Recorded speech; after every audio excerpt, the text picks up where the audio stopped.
Tête nue, les bras collés au corps, Mecca se tenait immobile dans le cercle dessiné à la chaux où on l'avait placé pour attendre l'arrivée du chef des Blancs.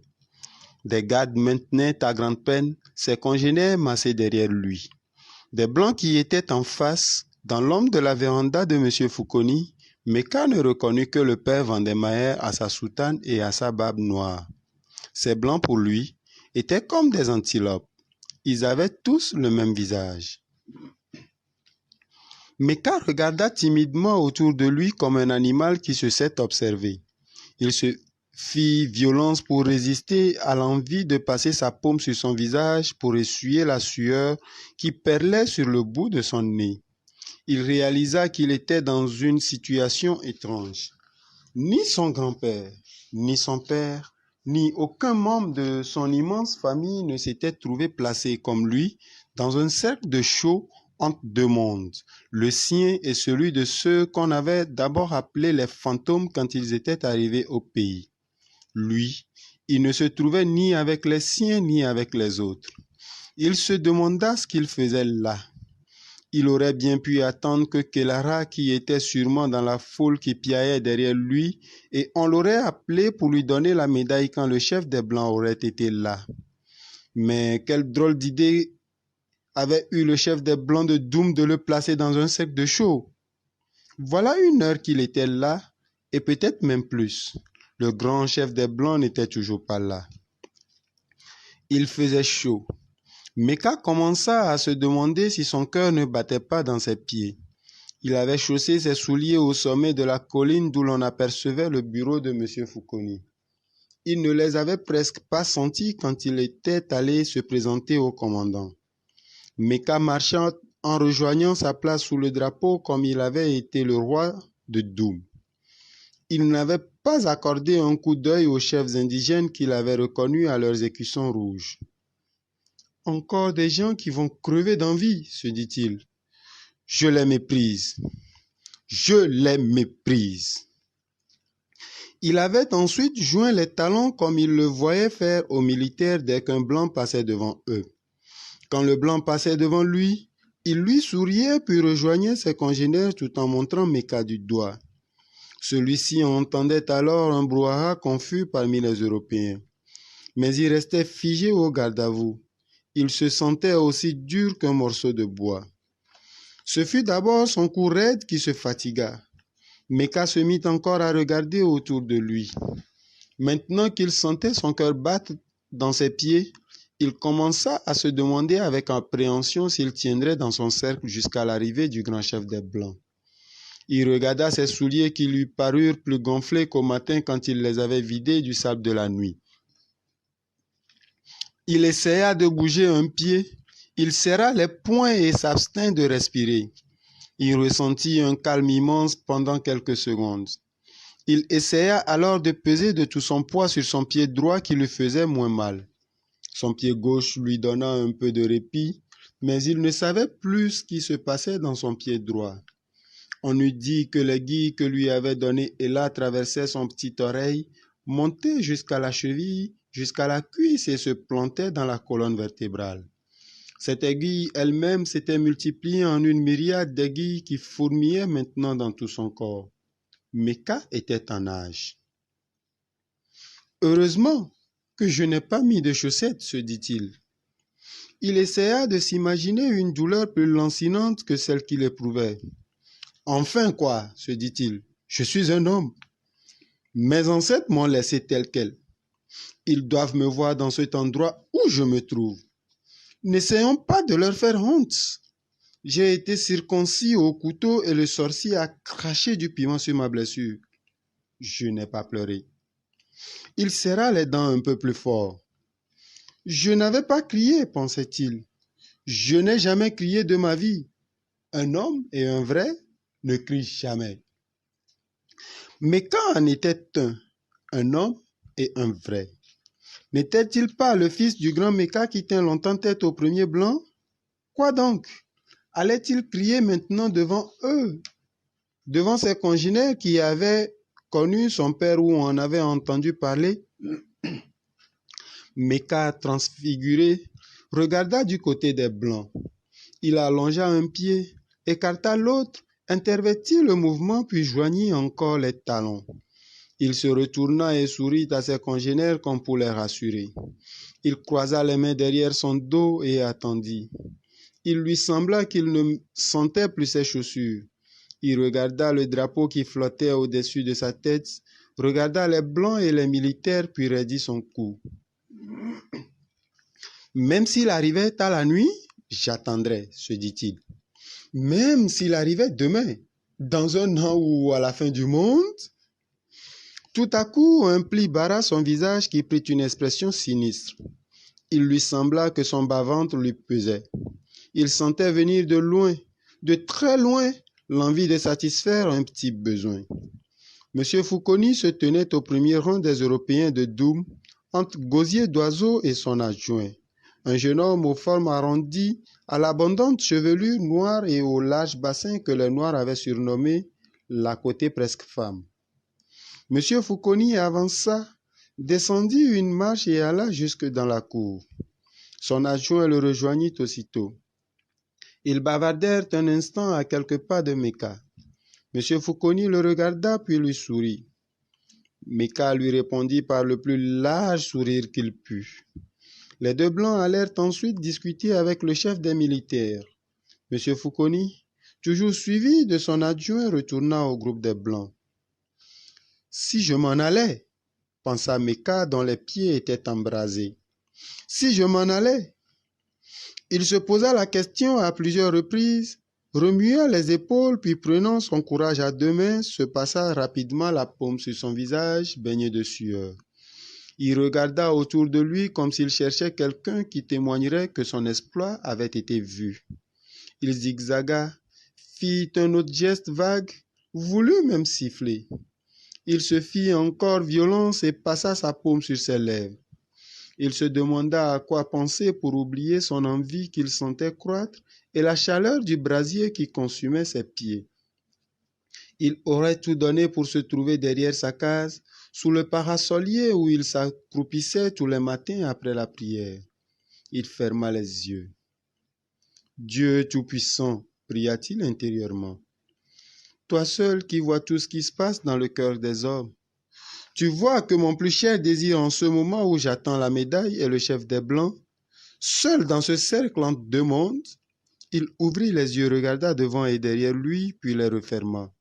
Entre deux mondes, ô mon Dieu, que tu fis totalement différent. Mon cher et grand désir est d'enlever ses souliers et de pisser. Oui, de pisser. Je ne suis qu'un pauvre pécheur et je ne mérite pas que tu m'écoutes. Mais je te prie de m'aider dans cette position sans précédent en ma vie, au nom de Jésus-Christ notre Seigneur. Ainsi soit-il. Je fais le signe de croix intérieurement. Il ouvrit les yeux et se passa la langue sur les lèvres. Il se sentit soulagé. Il était la demi de 10 heures. M. Fouconi commença à s'énerver. Le haut-commissaire était en retard d'1 heure. On l'attendait pour le salut du drapeau.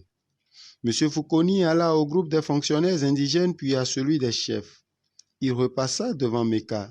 « Il fait chaud, n'est-ce pas ?» lui dit-il.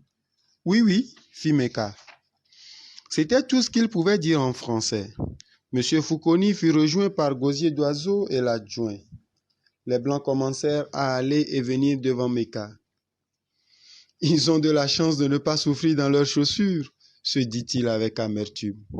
« Ils portent des casques et ils sont jeunes. Et moi, pauvre homme mûr, je suis obligé de laisser mon crâne rôtir au soleil comme un margouillat. » Les Européens repassèrent devant lui. La blancheur de leur tenue lui faisait mal aux yeux. Il les ferma tandis que ses oreilles souffraient le martyre du crissement des cailloux que broyaient les pas lourds des Blancs. Mecca ne savait ce qui lui faisait le plus mal, des pieds, du bas-ventre, de la chaleur ou des dents. Si on lui avait demandé en ce moment-là comment allait son corps, il n'aurait pas menti, comme il le faisait d'habitude, en répondant que la douleur le tenaillait tout entier. Il regretta de ne pas être passé chez Mamie Titi. Là au moins j'aurais pris de quoi ne pas sentir cette douleur, se dit-il. Il regarda du côté du centre commercial. Au même moment, Le clairon retentit et mit tout le monde en émoi.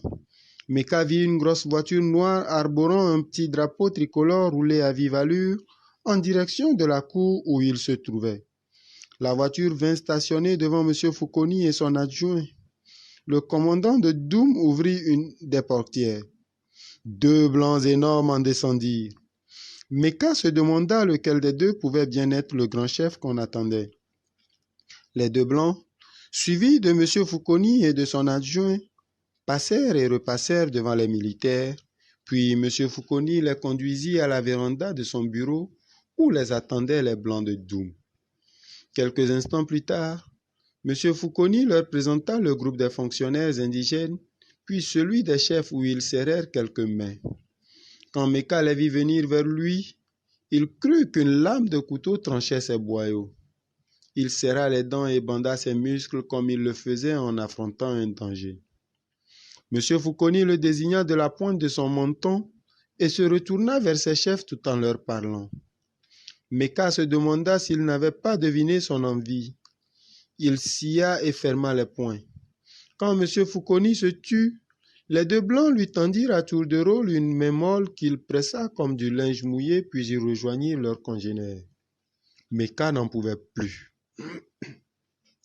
Il faisait tellement chaud qu'il leva les yeux pour s'assurer que le soleil était encore bien au ciel et non sur son dos. Qu'attendait-on pour lui donner la médaille? Comment pouvait-on laisser un homme de son âge debout pendant 1 heure? Aurait-on perdu ou oublié la médaille qu'il attendait? Cette pensée l'effraya. Que raconterait-il à ses amis, surtout à ceux devant qui il avait pris une certaine importance? Ah, ces blancs! Rien n'était facile avec eux. S'ils couraient en marchant, ils étaient des tortues quand ils vous avaient promis quelque chose. Voilà qu'ils prenaient bien leur temps. Là-bas, de l'autre côté de la cour, en éternisant les présentations et les salutations.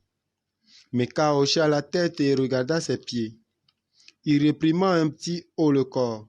« J'ai les pieds de Nti. J'ai les pieds de Paul Nti, s'affola-t-il. Il croisa ses mains sur son bas-ventre. Il en ressentit un grand bien. Il se dépêcha de joindre les talons quand il vit les 2 étrangers blancs, M. Fouconi, son adjoint et M. Pipiniakis venir vers lui. Il colla aussi fort qu'il put ses bras aux cuisses, redressa la tête et ne bougea plus. Il vit M. Pipiniakis se placer à côté de lui. M. Fouconi et les autres se tenaient à quelques pas devant eux. Le clairon retentit ainsi que les roulements d'un tambour. L'un des gros blancs s'avança vers M. Pipiniakis. « C'est lui le grand chef, se dit Mecca. Il ne sut avec quoi ni avec qui le comparer. Tout ce qu'il avait frappé, c'était le volumineux dessous de son menton qui cachait à moitié son nœud de cravate. Le grand chef des Blancs parlait comme à un sourd à M. Pipiniakis qui se tenait immobile devant une statue, comme une statue. Quand il termina, il prit une médaille dans un coffret que lui tendait l'adjoint de M. Fouconi et l'épingla sur la poitrine de M. Pipiniakis. Mecca vit ensuite que le gros chef des Blancs empoignait les épaules du grec et appuyait ses joues contre les siennes. Chaque mouvement faisait trembler le dessous de son menton semblable à un vieux sein couleur de latérite. Ce fut le tour de Mecca. Le grand chef des Blancs se mit à vociférer devant lui.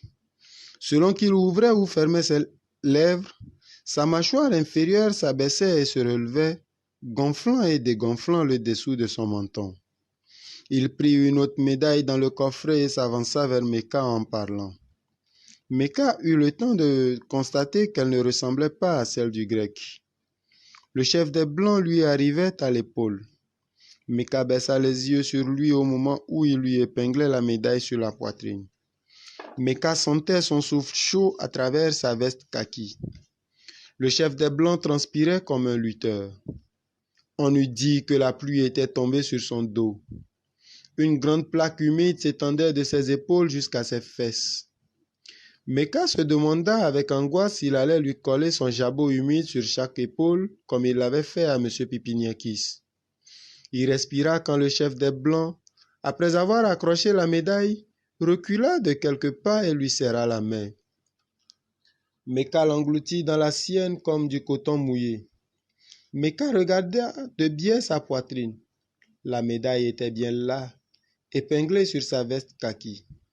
Il sourit, leva la tête et s'aperçut qu'il chantait en sourdine tandis que tout son visage battait la mesure. Son torse ondula malgré lui pendant que ses genoux fléchissaient et se détendaient comme un ressort. Il ne souffrait plus et n'entendit même pas ses os craquer. La chaleur, son besoin, la douleur qu'il avait aux pieds, tout avait disparu comme par enchantement. Il regarda encore la médaille. Il sentit que son cou grandissait. Oui, sa tête montait comme la tour de Babel à l'assaut du ciel. Son front touchait les nuages. Ses longs bras se soulevaient imperceptiblement, comme les ailes d'un oiseau prêt à s'envoler. La marmite dans laquelle on a préparé le bouc garde longtemps son arôme, se disait-il. Qui prétendait que les Mécas étaient finis? N'en était-il pas un? Lui, un Méca, le seul indigène de Doum que soit venu décorer le chef des Blancs? Oui, il était connu à Timba. Son nom avait traversé les mers, franchi les montagnes et était arrivé à l'oreille du grand chef des Blancs qui avait envoyé un autre grand chef le décorer à Doum. Et ça, tout le monde le savait. Tout le monde avait vu comment la même du haut commissaire avait épinglé la médaille sur sa poitrine. Le grand chef des Blancs, entouré de son second, de M. Fouconi et de son adjoint, s'immobilisa au milieu de la cour face à Mecca. M. Fouconi appela du doigt l'interprète que Mecca avait rencontré quelques jours auparavant à son bureau. Le fonctionnaire indigène, casque bas, courut vers Mecca et lui dit que le chef des Blancs et le commandant l'invitaient à boire et à manger toute la journée et qu'on allait commencer à boire au foyer africain. Mecca rejeta la tête en arrière en signe d'assentiment. L'interprète lui dit d'aller se placer avec les officiels et M. Pipiniakis. Mecca, tête haute, traversa la cour et, dédaignant de se placer à côté du grec, se tint à côté de l'adjoint de M. Fouconi. Le clairon retentit. Les militaires commencèrent à défiler au son de la marche lorraine. Ils tournaient brusquement la tête vers le grand chef des Blancs qui avait porté la main à la visière de son képi. Mecca, très impressionné, regardait les yeux exorbités les beaux fusils qui passaient et repassaient devant lui. Que pouvait-on contre les descendants de Jaffé? Il pensa à son vieux fusil indigène. Dire que son père avait voulu tenir à bout des Blancs avec ça. Il chercha vainement la bombe à fumer dont avait parlé André au bébé. Mais aucun militaire ne portait la grosse boule noire qu'avait conçue son imagination. Mecca se mit à compter intérieurement les fusils. Il s'embrouilla, essaya de recommencer, s'embrouilla encore. Il pensait maintenant aux gorilles, ces sales bêtes qui dévastaient ses champs de bananiers. Si on lui donnait l'un de ces fusils inutiles, un seul, eh bien, les gorilles auraient à qui parler. Il résolut de demander un fusil au grand chef des Blancs. Que pouvait lui coûter de lui en donner un? Cette idée germa si bien dans sa tête qu'il se mit à regarder alternativement le grand chef des Blancs et M. Fouconi. L'adjoint le foudroya du regard. Mecca remua les lèvres, fit un pas en avant. L'adjoint, d'un geste impérieux, lui fit signe de reculer. Mecca ressentit un grand battement dans ses pieds. Il se passa la paume sur le visage. L'adjoint haussa les épaules et ne s'intéressa plus à lui. La gorge serrée, Mecca joignit les talons et s'inclina un peu plus pour voir disparaître le dernier fusil du défilé. Quand il se redressa, l'adjoint le foudroya du regard. Mecca sentit revenir son envie.